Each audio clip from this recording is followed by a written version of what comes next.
Hello, I'm Jackie Lockie, your financial planning maestro. This series of podcasts is aimed at financial planning professionals and also those who are looking to enter the financial planning profession. We will be talking during the podcast about all things Certified Financial Planner certification related, talking to other CFPs around the world, and also we will be dropping in on some new entrants who've just entered the financial planning profession, and we'll be checking up along the way on a regular basis with them to see how they're getting on. I hope you enjoy today's podcast. Hello, I'm Jackie Lockie, your financial planning maestro. And in today's podcast, we are talking to the Chief Exec of the Financial Planning Standards Board in Denver, USA, and that is Dante De Gori. And in today's session, which I recorded earlier in the year, we are talking about the changes that have taken place now to the International Certified Financial Planner Competency Profile. So let's just talk for a moment about what that is. So many of you CFP professionals out there who are listening will know that the Financial Planning Standards Board, the FPSB, is the global standard setting body for financial planning standards outside the US. And Dante came in just about 12 months ago now as the new chief exec after the long-standing previous chief exec, Noel May, retired. And as part of the ongoing work over the last few years, globally, the 27 CFP affiliate organizations around the world have been participating in some research to establish what the future of financial planning looks like, both from a practitioner point of view and an employer-led point of view, and also, perhaps most importantly, a consumer demand point of view. And when we overlay that with changes that are happening around the world, with more focus on client vulnerability and other investments that are coming to the forefront now, that unregulated investments like cryptocurrency, we can see and we've heard from IOSCO, which is the international securities regulator. Their chief exec is on record as saying over the past couple of years that, the rise in scams and also the lack of understanding over regulated products and unregulated products, how clients can be missold products, and also these new emerging unregulated investments are coming to the fore. And it's one of the major concerns of regulators around the world. So with that in mind, it's perhaps no surprise that if you look at the International Certified Financial Competency Profile, which is essentially a document that sets out knowledge and behavior requirements to become a certified financial planner professional in any of the territories around the world, then that document had an omission in it, which was essentially looking at the psychology of money, the kind of behavioral finance aspects of money, and not only how clients behave, but also we as financial planners behave, looking at our own biases as well as our natural client biases when we talk to them. And in my discussion with Dante, we talk quite a lot about how that overlaps with client vulnerability. And we know that if you're a regulated financial advisor in the UK at the moment, that, over the last, more than 5 years now, the FCA has been talking about client vulnerability and, shining a spotlight and focusing in on that as a particular area. There are great organisations in the UK and others around the world who are doing excellent work in educating the CPD in the area of client vulnerability.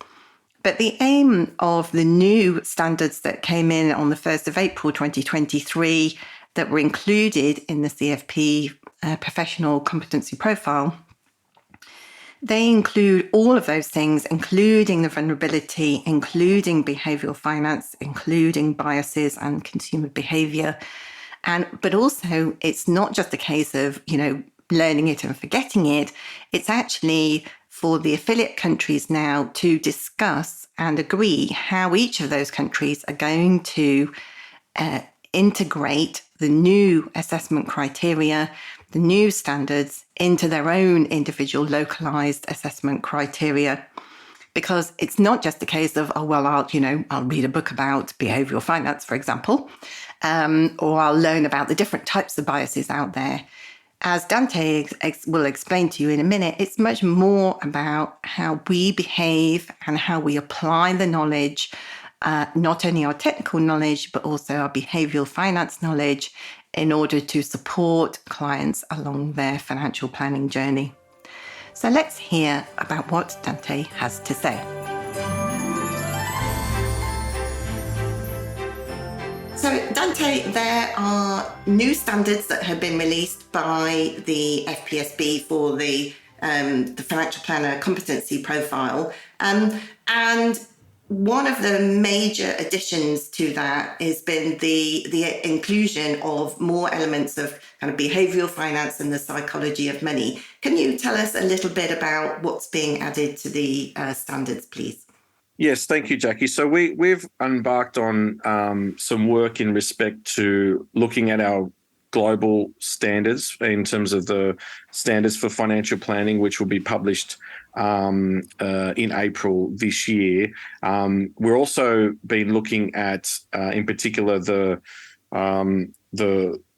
areas of change, if you like, in terms of areas of training and where we feel the gaps are, or areas in which we could better develop financial planning in respect to training and assistance of consumers and their clients. And one of those areas that has come up and I think is being really talked about around the world is this issue or area or aspect of psychology of financial planning. And so this has probably been one of the main changes in respect to the work that we're doing and will feature as part of the standards that will come out. And it's been asked for quite a bit in terms of from the CFP professional community in terms of an area of focus. Also, it's been identified by many regulators around the world in terms of a need to ensure that licensing, so when people are licensed to provide advice, that in those licensing training standards, there are, psychology of financial planning or behavioural science, which also is also termed, is incorporated into that training as well. So that's been a key area of focus for us. That's one of the main areas of change in respect to our competency profile and standards that will be featured this year by FPSB, and we're quite excited by it, and we know there's a lot of demand and interest. Yeah, and I think that it's something that I'm asked quite a lot about, actually. And, one of the roles of going through the certification process,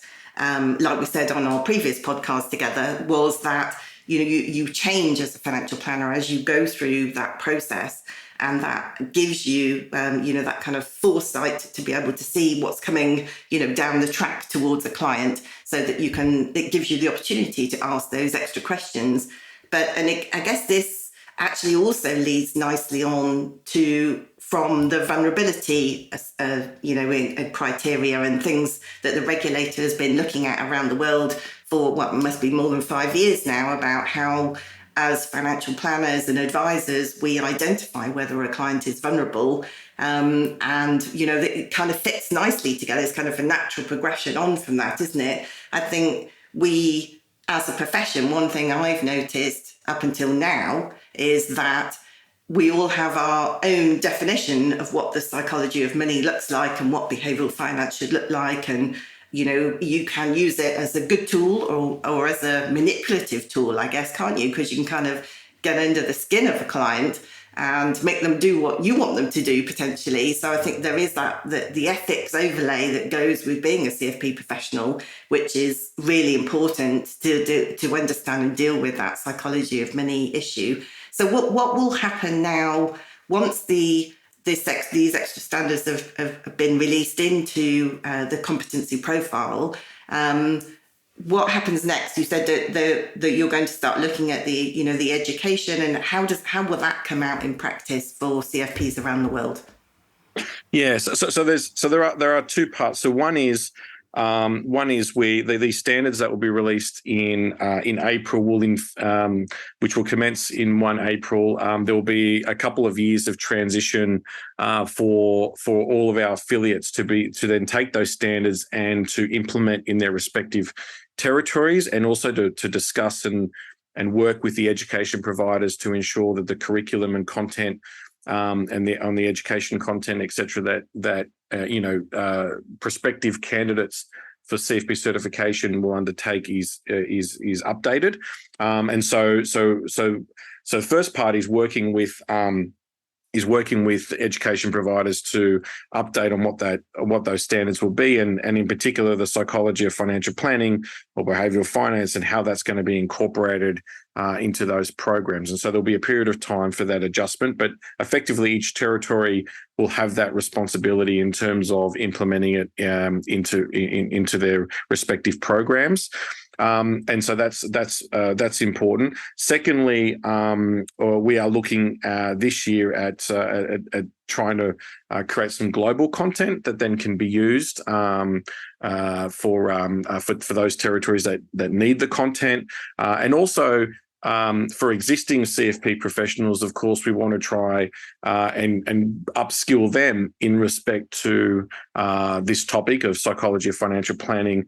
And as you know, one of the main levers that we have in terms of upskilling or training on new topics is through continuing professional development, or CPD as we call it, in terms of delivering those. And so we're encouraging many of the territories to also look at programs like that in which existing CFP professionals can be upskilled.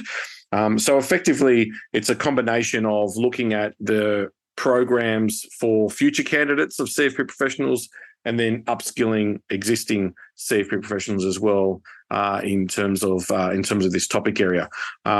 What's interesting is that I know some jurisdictions have moved ahead in terms of requiring behavioral science, behavioral economics, or psychology of financial planning in respect to local licensing requirements, and requiring people to undertake studies already for the purposes of maintaining their license. So there's a combination of, I think, us needing to proactively get ahead of this in terms of getting those training and learnings out there, but many territories, many regulators have already identified this as a key area of training for that financial planners need to have. Yeah, well, it's fascinating stuff, and I think having some clear structure of the sorts of components that the education providers and who the organisations assessing the certified financial planner programs across the different territories, I think it's really important that you're giving them that kind of structure so they know kind of broadly what kind of areas to look at. Because I think, like with vulnerable clients, it can mean a lot of things to different people, can't it? And behavioural finance is such a huge area that actually honing it down and saying, these are the specific areas that we think are, the most pertinent that we should be discussing as certified financial planner professionals, is really important aspect. It is, and you raise a really good point. And if you think about it, this is an opportunity for formal training for financial planners as professionals to understand how consumers behave and how they are different, and perhaps what some of those triggers are. It's more than just understanding how a client might behave if the market drops, right? I mean, it's a lot more sophisticated than that. And it also is about, it's one of the things that, there's an area of focus that I had in particular for a long time was, and a discussion in Australia, was the fact that sometimes you have this unconscious bias. You actually sometimes don't know that you have a bias. And so part of this is also better understanding for financial planners to understand that some of their own biases may be influencing, their own clients. And so it's not saying that, that's necessarily, that there's anything wrong or bad, but if you're not aware of it, then you don't know how you're actually influencing your clients in a way that actually your clients may not, may not be appropriate or in their interests. And so this psychology of financial planning is really about, as much as understanding how consumers may behave, as much as about those consumers, is about understanding yourself, and how you operate, and how your processes and your own training and environment that you work in, how does that impact on your own recommendations and the influence you have on your clients. And so it's that awareness piece. If you're aware of those things, then you can then address them, or you can ensure you put in processes to ensure that those biases aren't going to potentially negatively impact, the advice you give or the position of those clients. So it's fascinating. It really is interesting. I think, for many financial planners, I've heard comments about, I know my clients well. You think about existing CFP professionals who have had clients for 20 years. I mean, they will say they know everything about that client, and that's true. They've learned so much about that client. But what we're talking about here is professional training in understanding, that psychology that takes place both on your end and your client's end, and and that professional training is really important, because that's how we learn, and that's how then you can be better informed in your approach going forward. Yeah, thank you, Dante. I look forward to seeing how they're implemented in each of the countries as the months go by. Thanks for joining me today. It's a pleasure. Thank you, Jackie. If you'd like to find out more, then you can go to the FPSB website and look at more detail on the financial planner competency profiles. I will also put links in the show notes to all of that information as well, so you can find it easily.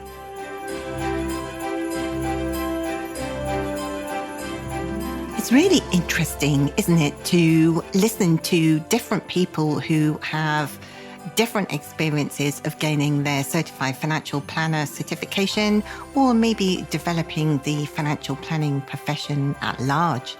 If you know anybody who you think might be interested in listening to any of these podcasts, then please do pass on our details. That's it for me. I hope you've enjoyed today's episode. See you again soon. Bye for now.